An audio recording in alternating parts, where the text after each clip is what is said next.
Good evening. This is the CBS Evening News. I'm Charles Kuralt, sitting in tonight for Dan Rather. The President of South Africa, in a speech to his nation today, opened some of the iron doors of apartheid. He was combative and unrepentant. He said he does not mean to lead white South Africa to abdication and suicide, but he did crack open the door to negotiation. Alan Pizzi reports. President P.W. Botha announced a commitment to alter the policy of apartheid, but he emphatically ruled out the possibility of one man, one vote. Such an arrangement would lead to domination of one over the other, and it would lead to chaos. What Botha accepted was the presence of blacks in white areas. $500 million are to be spent improving their sprawling ghettos over the next 5 years. Harsh laws designed to keep blacks from flooding into urban areas are to be reconsidered. All blacks are to be allowed South African citizenship. But the government still backs the controversial Black Homelands policy, which calls for blacks to have political rights in tribally based areas as part of the solution. Botha admitted that such concessions meant a new approach to South Africa's problems. I believe that we are today crossing the Rubicon in South Africa. There can be no turning back. A major problem will be who negotiates for the militant youths who have forced the white government into a state of emergency over parts of the country. Botha offered to speak with anyone who rejected violence, but said he was not about to release Nelson Mandela.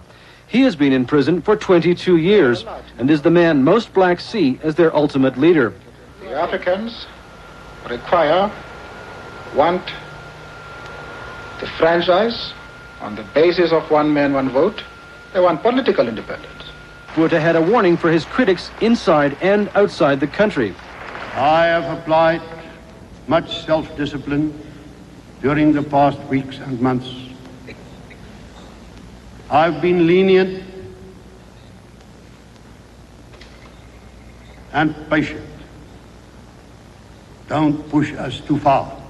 The South African leader warned that even stronger measures could be taken against anyone who, as he put it, preferred revolution. He said he preferred to solve the country's problems by negotiation, but that should not be mistaken for weakness. Even as Botha spoke, a curfew was slapped on several troubled black townships. Apartheid may have been altered, but the reality is that tomorrow is not going to see its end. Alan Pizzi, CBS News, Johannesburg. White House officials privately expressed disappointment in Botha's speech, but correspondent Bill Plant has been told they plan a hands-off attitude for the time being. In Santa Barbara with the president, National Security Advisor Robert McFarlane reacted to Botha's remarks. The president has called for an accelerated movement away from apartheid. Whether or not today's statement contributes to that will be determined not by Americans but by South Africans, and whether or not they believe that they see here a commitment to engage in a process that can lead to basic reform. But we can't prejudge that here in California or Washington. Does what happened today call for any change in the position of the U.S. towards South Africa? The president believes that stating our goals, an end to apartheid, and staying engaged and using our influence to try to bring that about is sensible, that it hasn't resulted already in some worthwhile change, and that it can in the future, and he intends to remain engaged. In South Africa today, the police shot and killed 4 blacks during protest demonstrations. A Louisiana civil defense official called Hurricane Danny basically an exercise for us so we can be ready when the big one hits. When Danny arrived today, it looked like a big one, a tropical storm when its winds hit offshore oil rigs yesterday. Danny was a hurricane by the time it reached the Louisiana coast this morning and moved inland east of Lake Charles. Bruce Hall reports. Hurricane Danny slammed into the southwestern Louisiana coast with 90-mile-an-hour winds and torrential rains. When the brunt of the storm hit, only a handful of people were left in the low-lying coastal communities. Some that did stay were trapped by the high water that has flooded many roads. Those with power watched the storm's progress on television. Strong east wind here. Weather officials say the eye of the hurricane appeared to pause briefly off the coast, then follow virtually the same path as Hurricane Aubrey, which took nearly 400 lives in 1957. But Danny is not nearly as strong, and with the evacuation of more than 30,000 people this time, it appears the toll in both death and damage will be relatively low. It didn't strengthen quite as much as we anticipated, and we're very thankful for that. As the storm moved inland, the winds picked up some roofs from buildings, like the one on this giant marina. This one section broke, well, it just took the rest of it with it and just peeled it back. You hate to see the sheds go, but nobody got hurt, so you just have to repair them and get back in business. For Coast Guardsmen, today's business was rescue. They plucked 7 people from a sailboat about 20 miles off the coast. We were at Storm Anchor, and we had a violent collision with something, and I don't know what it was, but it slammed the boat upside down, and everyone inside the cabin got banged up pretty bad. In the next few days, the major problem here is going to be the water. The southern Louisiana coast is in a low-lying area and is prone to flooding. Besides water, residents are going to face a multitude of problems. Downed trees, power outages, and washed-out roads. But they say last time it was a lot worse. Bruce Hall, CBS News, Creole, Louisiana.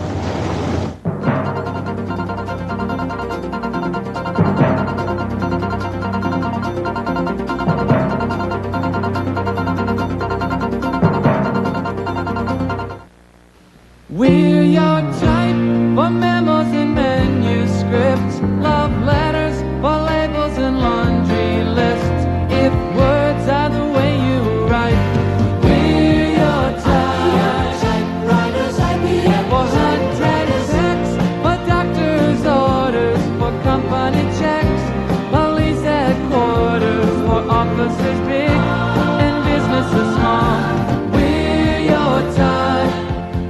Tales of heartburn from Gaviscon antacid. Once a man ate all of Italy. Pasta with tomato sauce and garlic. In one night.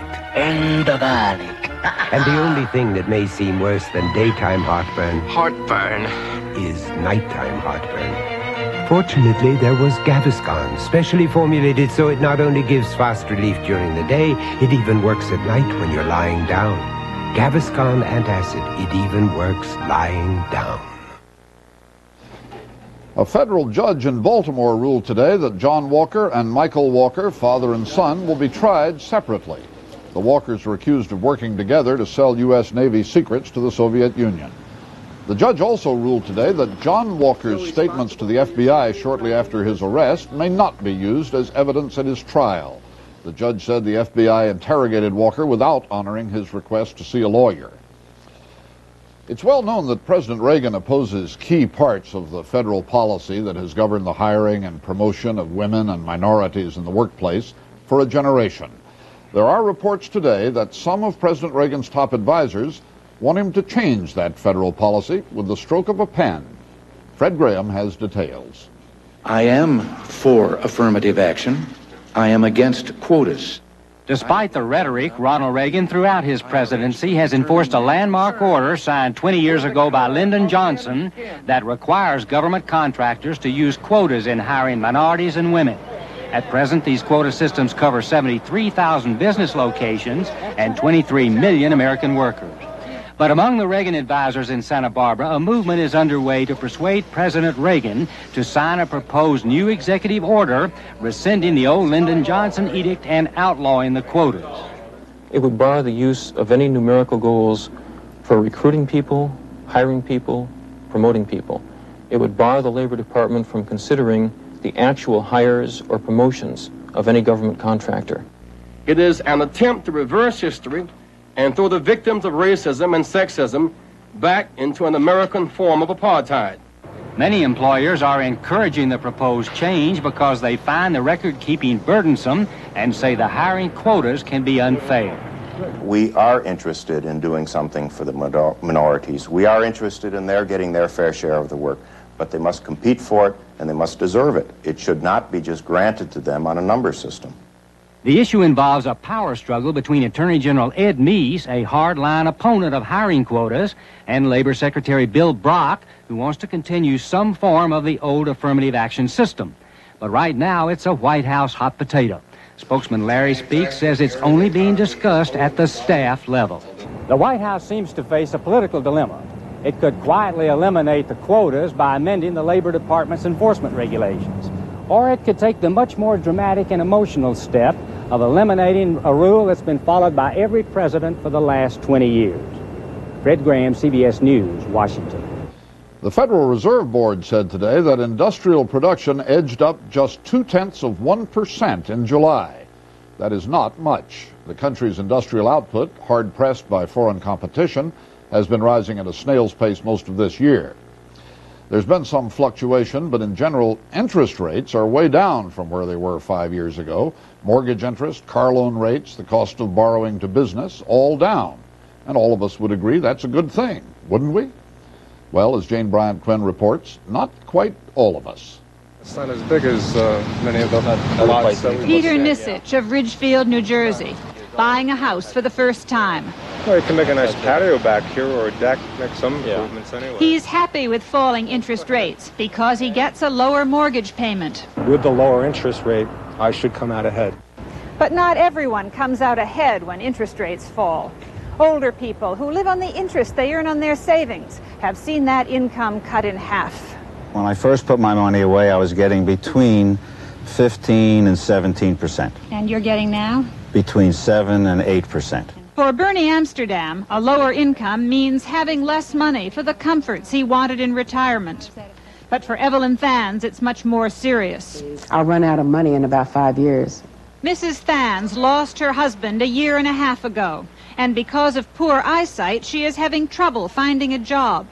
Her only income is the interest she earns on the money she got from her husband's life insurance policy. With falling interest rates, that income has dropped by 25%, and she is dipping into capital. Each time I reinvest, the interest rate is lower and lower and lower. So I'm getting less and less income, so it's a vicious cycle.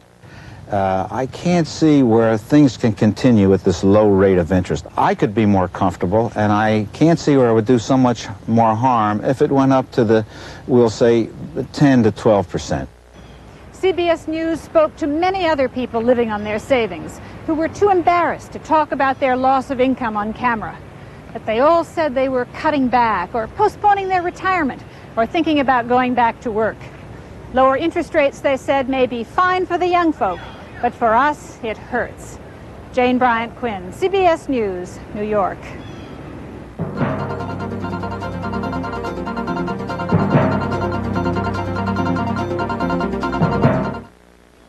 You can't be calculating without a calculating mind. Now what? I don't know, but they're doing it fast. Canon's 350 makes 30 copies a minute. They're doing it in color. The connivers. Canon's 350 can zoom to precise image sizes and remember them. They got it in sets already. Already? They're finished. If they're finished, we're finished. Canon's NP350, the copier with the calculating mind. For more information, call toll-free 1-800-OK-CANON. Thanks a lot, Citibank. You had to make your Visa and MasterCard better than other banks. Just by using them, we earn bonuses called Citi Dollars. Now, they could have saved us up to 40% on a color TV or a stereo. But we used ours to get something strictly for Vincent's amusement. Oh, isn't it wonderful? Visa and MasterCard from Citibank. It's the bank that makes them better. Groups representing a range of interests, toxic waste cleanup companies and daycare centers, cities and licensed midwives, all charged the same thing today at a news conference in Washington, that the insurance industry is manufacturing an insurance crisis. They said medical malpractice insurance rate increases up to 1,000% and outright cancellation of policies are an insurance industry ploy to make more money. An insurance industry spokesman denied that, said the industry is losing money. Whatever the case, the malpractice insurance rate increases are threatening an ancient and honorable calling, that of the midwife. Ed Rabel's story about this starts with the birth of a baby. We tell you that in case you don't want to watch the birth of a baby. It is a perfectly natural event in a perfectly natural, home-like setting. Lots of pressure now as the baby's head is right there. In Wilmington, Delaware, a new life is about to begin in an old way. That's it. Super. Push again. Amy and Mark Peters wanted it this way. Instead of surgical masks and hospital gowns and obstetricians, they chose nurse midwives and a birthing center and familiar faces all around. It is a choice they and thousands of people like them everywhere in America may never have again, all because a huge malpractice insurance crisis is shutting independent midwives down. That's it. Right up on Mommy's tummy. And we got it's a boy. Kids! It's a real crime because I felt like things were moving so positively forward where we were maintaining the safety for mothers and babies but also acknowledging their individuality. Not that these specially trained licensed midwives who care only for low-risk pregnancies are in trouble because of the way they practice. On the contrary. Midwives rarely are sued for malpractice. Only 6% have been sued since 1974, against 60% of obstetricians having been sued at least once. However, nurse midwives are lumped in with obstetricians when risks are calculated by the insurance industry. It's impossible to provide insurance coverage for this group of professionals, given the types of risks they're involved with, and given the jury awards that are taking place today. There we go. And the midwives are taking the heat. The major malpractice insurer has cut off the insurance of hundreds of midwives this summer. 1,300 others will be dropped by year's end, affecting more than half of all practicing midwives. Around the country, birthing centers are closing or suspending services. Topeka, Fresno, Honolulu. We have approached every malpractice, every insurance company in the country that manages this kind of malpractice insurance, and have come up with nothing. Insurers say that handling midwives is risky for at least two reasons. One, midwives cannot afford to pay expensive premiums, as do highly paid obstetricians. Two, they, like obstetricians, can be sued until the baby delivered today reaches age 21. It's frustrating because you just don't know what to do. There is no avenue. You're really at the mercy of some ethereal insurance power. We have become a suit-oriented society, and now we are paying the consequences. An estimated 110,000 babies were delivered by midwives last year. You know what? What, dear? Could never be like this in the hospital. Many of the hospitals in this country, you check in and you go home with the baby, but you really don't look back on it as a very, very positive experience because you felt like you were on an assembly line. The insurance industry rejects the idea that the nurse midwives are being singled out. They are, the insurers warn, a symptom of a much larger problem. We're at a point where the tip of the iceberg may be the nurse midwives. The real iceberg and the issue associated with it is there something the matter with the system in terms of delivering medical malpractice protection? Mark Peters, Jr., 7 pounds, 12 ounces. This is your birthday. Edie Wanell, nurse midwife. This may be the beginning of the end of bringing new life into the world in an old way. Happy birthday to you. Ed Rabel, CBS News, Wilmington, Delaware.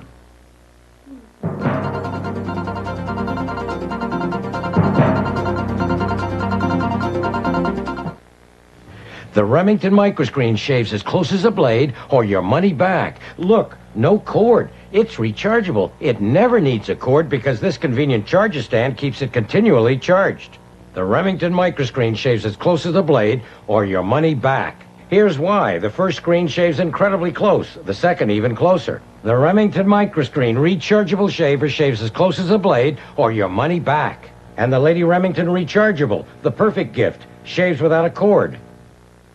Like to try Total? No, thanks. I've been dreaming of breakfast all night, and that's cornflakes. Hope you're hungry. Food and me, we go way back. Good, because you'll have to eat almost 3 bowls of cornflakes to get the vitamin nutrition in 1 bowl of Total. 3 bowls? 1 meal at a time, huh?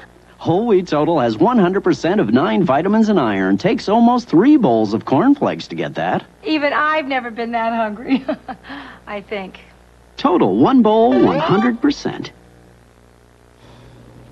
Iraq claimed today that its warplanes have destroyed Iran's main oil export terminal on Karg Island in the Persian Gulf.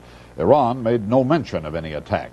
A U.S. State Department official said that there is damage at the Karg terminal, but he said he doesn't know the extent. If the oil terminal is destroyed, it could mean an economic death blow for Iran, which which uses oil exports to pay for everything, including its almost 5-year-old war with Iraq. Japan's transport ministry said today preliminary evidence indicates the crash of a Japan Airlines jumbo jet was caused by a structural failure in the plane's tail section. The government ordered that all of the airline's 747s be checked for the same problem. Barry Peterson reports from Tokyo. Mechanics began the slow process of inspecting the tail stabilizers of the Japan Airlines fleet, a 6 to 8 hour job on each of JAL's 48 planes, the single largest 747 fleet in the world. They are looking for any sign of improper maintenance, structural damage, or metal fatigue, with special concern paid to a rod that connects the tail stabilizer to the main body of the aircraft. The history of this aircraft must be examined very carefully to see if there has been any previous damage to the tailplane or to the aircraft which could have affected the tailplane. 3 of Japan's other major airlines have also been ordered to check their 21 jumbo jets. All this a direct result of growing evidence that the stabilizer on Flight 123 broke apart shortly after these pictures were taken as the plane left Tokyo Airport. Parts of the stabilizer are still being found in the ocean along the plane's early route. And the most dramatic evidence, a picture of the plane taken by an eyewitness on the ground moments before the crash, shows a large part of the tail section is missing. American experts from Boeing and the federal government are here, and Japan has formally notified the U.S. government about the mandatory inspection. Boeing officials say there are no plans to tell airlines elsewhere in the world to do their own inspections. Today, for the first time, relatives were allowed at the site. This couple brought a change of clothes for their 9-year-old son, hoping he might still be alive. But in the end, they stumbled away in tears, clutching parts of the wreckage, all hope gone. Barry Peterson, CBS News, Tokyo.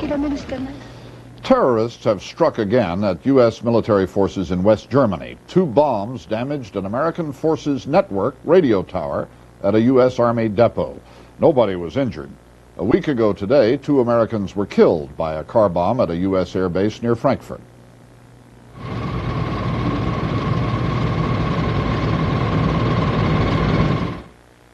Rob, isn't it beautiful? Oh, beautiful. The traveler's checks are gone. They're what? They're gone. Come on, let's go. Welcome to Wailua Falls. Excuse me? Yes? When are we leaving? We lost our traveler's check. You know, there's an American Express office here on Maui. Were they American Express? Well, yes, they were. Oh. No problem. We'll stop there on the way back. Beautiful.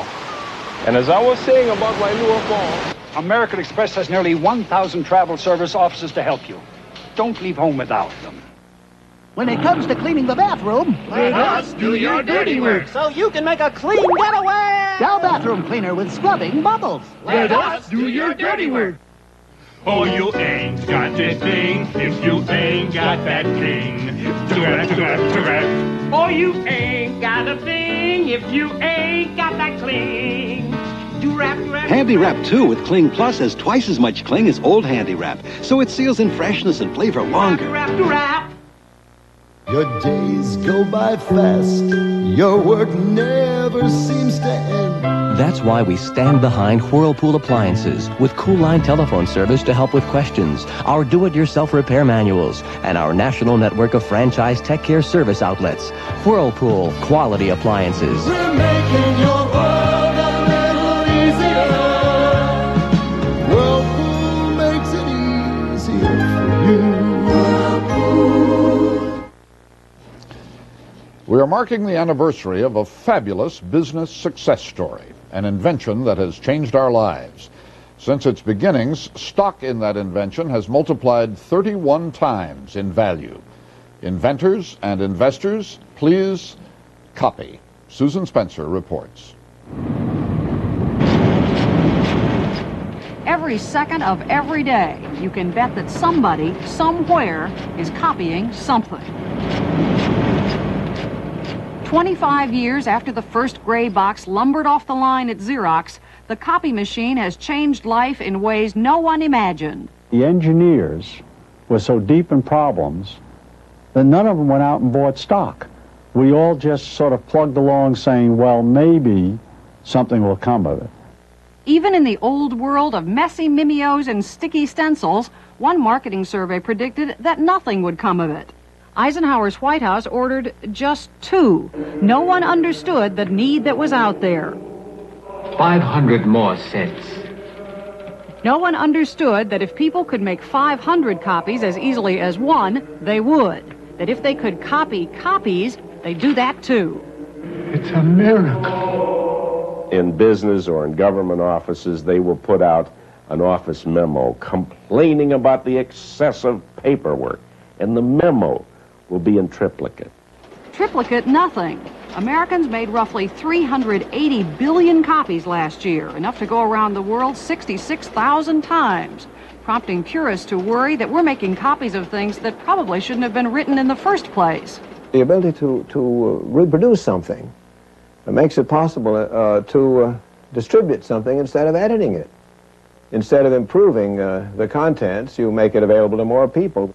In totalitarian countries, having information available is a problem, though. Copiers are considered subversive, their use restricted. In this country, the Pentagon frequently finds them a headache, as in 1971, when Daniel Ellsberg fed in 7,000 top-secret pages, the Pentagon Papers. It took him months. When I go now to a copying place and I see them go and collate automatically, I am so jealous. I think I could have done the whole thing in a few nights. Workers usually don't think of their copy machine as a tool of democracy. Rather, it's a hangout, the modern-day water cooler, a sometime dining room, an occasional repair shop. So it's hard to know just how to celebrate this 25th anniversary. I don't know how I will, but I'm going to do it twice. Susan Spencer, CBS News, Washington, Washington, Washington. That's the CBS Evening News. I'm Charles Kuralt, sitting in for Dan Rather. Good night.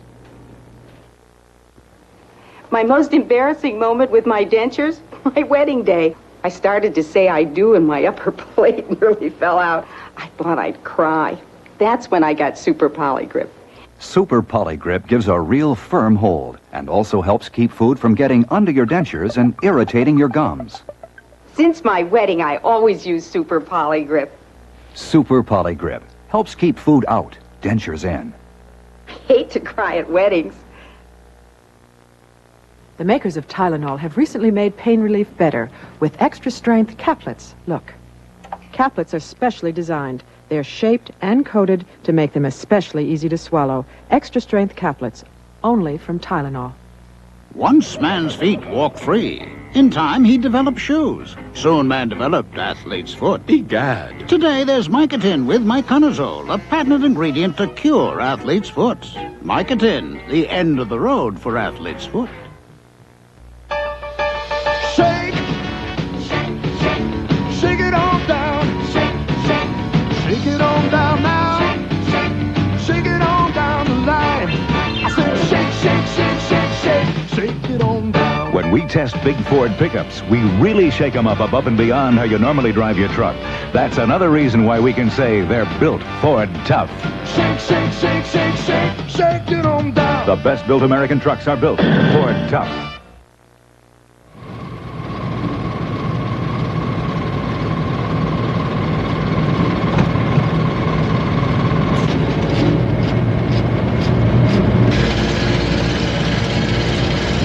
I'm Phyllis George. From the weather to Wall Street, we'll bring you information you need each day. The CBS Morning News. Watch it in the morning. Use it all day. This is CBS. In our news tonight, the judge who gave Merrill Hyde his job back is standing by that decision, and prosecutors seek the death penalty for a man accused in the murder of a Shelbyville woman. These stories and more next on Eyewitness News. Announcing Kane Sloan's big store-wide coupon sale with savings of up to 50% and more now through Sunday at all Kane Sloan stores. At Rivergate Toyota, our touch accommodates every need, every personality. Yoo-hoo! The animal lover. My car, bless its little heart, just isn't big enough.